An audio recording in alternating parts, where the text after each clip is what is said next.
crossed lines. Most of the Fat Controller's engines accepted diesels. James had never liked them. "They're all right," said Henry, "just mixed traffic engines like you and me." "Mixed up engines, you mean?" James grunted. "With windows at each end, how can they know if they're coming or going?" "Toby has 2 cabs," remarked Duck, "and he gets on all right." "Toby's just a little engine," scoffed James. "If an important engine like me didn't know which way to turn, what would the railway come to?" All the engines agreed that James was becoming much too puffed up in his smoke box.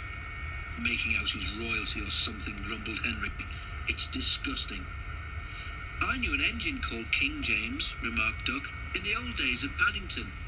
King James the First, he was, but he didn't swank about like that." "Oh, then I be telling James that," pleaded Donald. "It's even mair of a misery he'll be making our lives."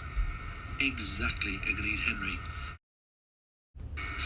The engines tried all sorts of ideas, but nothing worked. James grew so conceited that the others were glad when he was away. Even the coaches twittered anxiously to each other if they thought he was to pull them. One day, James came to the shed, fuming with rage. "Shunting," he snorted. "Where are Donald and Douglas? They should be here for jobs like that." But the twins were helping on Edward's branch line, so James had to do the work himself. James's train had long trucks called well wagons. These have bogey wheels at each end, with a low section between them. They're used to carry cars, tractors, and other heavy machinery. The shunting should have been easy, but James was cross and bumped the trucks.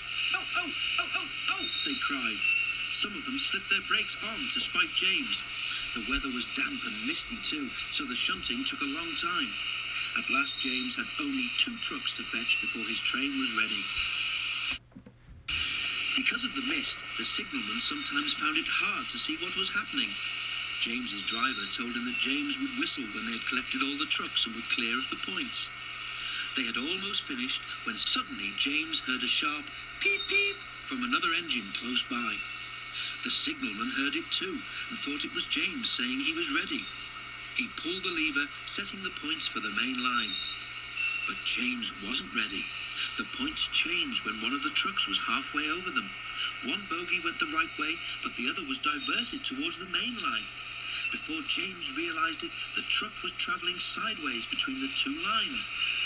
A signal stood right in its path. "Stop!" squealed the truck, but it was too late. The signal toppled to the ground with a crash, just missing James. "That's torn it," said James's driver. "The Fat Controller won't like that." He didn't.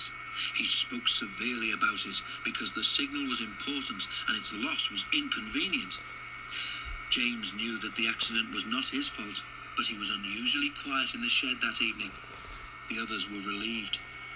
"I suppose it must be difficult to know which way to go when you've got 2 cabs, whispered a voice. "But to go 2 ways at once with only 1 cab, that really is something."